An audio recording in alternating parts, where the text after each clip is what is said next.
विवेक शर्मा दिल्ली से, इनका सवाल ऐसा है कि आजकल के लोग तो ज़्यादा अंधविश्वास नहीं मानते हैं, तो इस काम की इतनी आवश्यकता क्या है। मुझे आपका यह सवाल सुनकर बड़ा अचरज लगा। मुझे आपका यह सवाल सुनकर बड़ा अचरज लगा।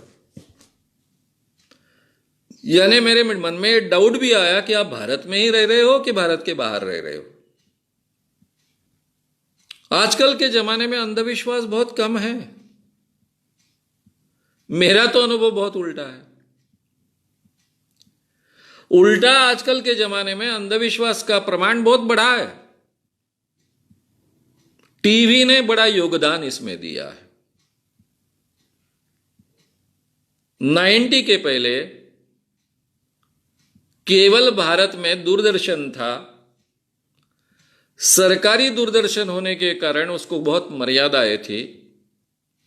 वो अंधविश्वास को बढ़ावा देने वाला कोई भी कार्यक्रम नहीं प्रसारित करता था। कभी उसने गलती की तो हम जैसे लोग वहां जाकर विरोध करते थे और उनको वो कार्यक्रम रद्द करना पड़ता था। जैसा होनी अनहोनी सीरियल शुरू की थी दूरदर्शन ने, 90 के पहले की बात है। हमने मुंबई दूरदर्शन के खिलाफ, हालांकि वो दिल्ली से प्रसारित हो रही थी, बड़ा आंदोलन किया। होनी अनहोनी के आखिरी के 4 एपिसोड बदलने पड़े और आगे के 13 एपिसोड रद्द किए गए। लेकिन 90 के बाद में जब स्वतंत्र टीवी शुरू हुआ तो सभी प्रकार के अंधविश्वास बड़े पैमाने पर बढ़ाने का काम गए 28 सालों में, 29 सालों में यह टीवी ने किया है। और उसके अनुसार प्रिंट मीडिया भी बदलते गया।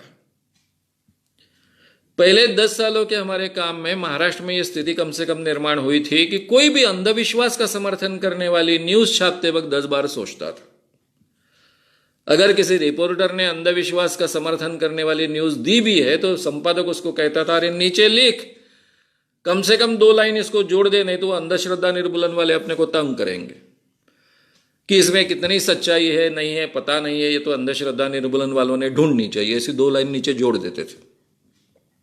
लेकिन ये बात 100% सच है। इस ढंग से न्यूज देने के लिए भी एक तो महाराष्ट्र में वो जागरूकता भी पत्रकारों में थी और साथ में वातावरण का भी परिणाम था। लेकिन टीवी ने सब चौपट कर दिया। स्वतंत्र टीवी ने बाद में पूरी तरह से चौपट कर दिया। इसलिए अंधविश्वास एक ठीक है कि मेरे मोमेंट के कारण शायद महाराष्ट्र में, बाकी प्रांतों में तो हम ज्यादा असर निर्माण नहीं कर पाए, यानी उतनी मेहनत नहीं कर पाए। गुजरात में मैंने 5-6 दौरे किए हो गए। गोवा में हर 2 गांव में से 1 गांव में गया हूं, लेकिन बाद में फिर नहीं जा पाया हूं। मध्य प्रदेश में केवल 2 दौरे किए हैं। उत्तर प्रदेश में 2-3 ही दौरे किए हैं।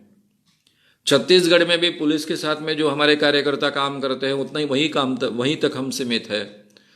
तो नेचुरली हम बाकी प्रांतों पर तो बहुत असर नहीं डाल पाए, लेकिन महाराष्ट्र में काफी असर निर्माण कर पाए। तो ये महाराष्ट्र में हमने जो असर निर्माण किया वो हमें ध्यान में आता है कि आगे बदले हुए टीवी ने उसके क्या हाल कर दिए। लेकिन महाराष्ट्र में एक पुरोगामी परंपरा होने के कारण हमको बल मिलते आया है। बाहर के प्रांतों में तो वो स्थिति नहीं है।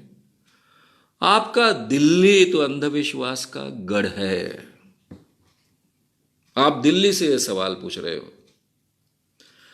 स्टार न्यूज, आपका एबीपी न्यूज, इसके एक ज्योतिष के कार्यक्रम के लिए मैं आया था। तब मुझे हिंदी न्यूज वाले लोग ज्यादा जानते नहीं थे, इसलिए पहले 1-2 कार्यक्रम में मुझे उन्होंने बहुत अच्छे ढंग से शरीक करा लिया। बाद में उनके ध्यान में आया ये तो बहुत भारी पड़ रहा है भाई अपने को। मेरे पहले कार्यक्रम में बहुत ज्योतिषी थे, बड़े बड़े ज्योतिषी थे। अब मैं हमेशा तो न्यूज देखते नहीं रहता हूं, न्यूज भी देखता हूं तो ज्योतिष के कार्यक्रम तो हमेशा नहीं देखता हूं, इसलिए मुझे पता नहीं थे कि इतने इतने बड़े बड़े ज्योतिषी हैं।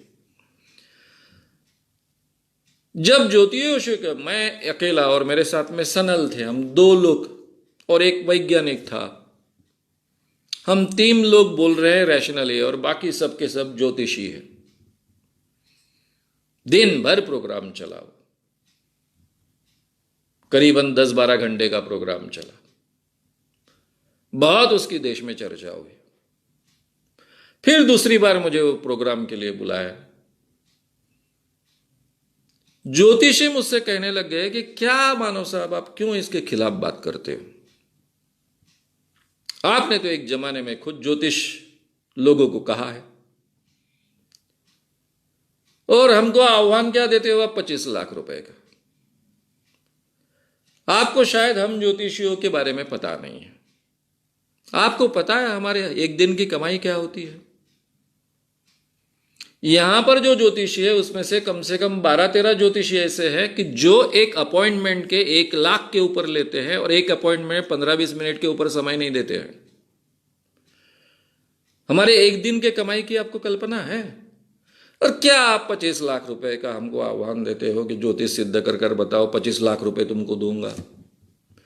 अरे छोड़िए भाई, आ जाइए इधर, आप खुद भी ज्योतिष का व्यवसाय कीजिए, और आप मुझे कह रहे हैं कि यहां तो अंधविश्वास नहीं है। तो इसका मतलब ज्योतिष अंधविश्वास नहीं है ऐसा आप मानते हो?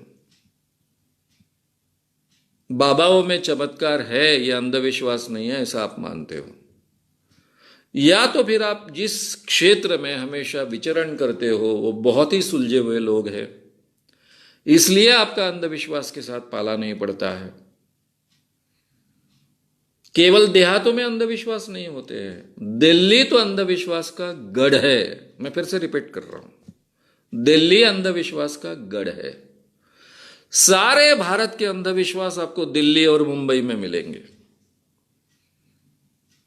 दिल्ली तो राजधानी है, अंधविश्वास की भी राजधानी है।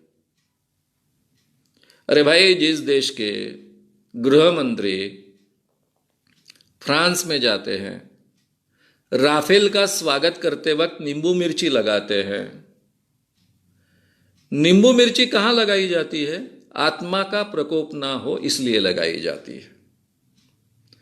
यानी राफेल एरोप्लेन में आत्मा का प्रकोप ना हो इसलिए हम नींबू मिर्ची उसके सामने रखते हैं। उस देश में, उस राजधानी में अंधविश्वास नहीं है तो आपको अंधविश्वास यानी क्या? आपकी व्याख्या क्या है? भाई साहब, बहुत अंधविश्वास है हमारे देश में, बड़े पैमाने पर है। एक केवल महाराष्ट्र प्रांत ऐसा है कि जहां थोड़े अंधविश्वास आपको कम मिलेंगे, वो भी इतने सालों के हमारे प्रयास के बाद। मेरे केवल प्रयास के बाद नहीं, इसके पहले संत परंपरा का यहां प्रयास रहा है, वारकरी संप्रदाय का। फिर फुले, शाहू, अंबेडकर, इस परंपरा का प्रयास रहा है। सावरकर, प्रबोधनकार, ठाकरे जैसे लोग यहां हो चुके हैं। इसके बावजूद मैं कह रहा हूं कि थोड़े अंधविश्वास महाराष्ट्र में आपको कम मिलेंगे, लेकिन भारत में जगह जगह बड़े पैमाने पर अंधविश्वास है, और बड़े पैमाने पर इस अंधविश्वास में लोग बलि चढ़ते हैं। आर्थिक दृष्टि से ठगे जाना, शारीरिक दृष्टि से उनका शोषण होना, इसकी तो कोई गिनती नहीं है। इसलिए अंधविश्वास की कमी है, और आज के ज़माने में अंधविश्वास के काम की ज़रूरत नहीं है ऐसा आप कह रहे हो। ये अगर बात सच होती तो सबसे ज़्यादा आनंद मुझे होता। मुझे बहुत काम करने के लिए, बहुत कुछ करने के लिए करने की क्षमता रखता हूँ। मैं अपना सारा जीवन इस काम में झोंक नहीं देता, अनायास अपना जीवन बर्बाद करते नहीं बैठता अगर ये काम की ज़रूरत नहीं होती तो।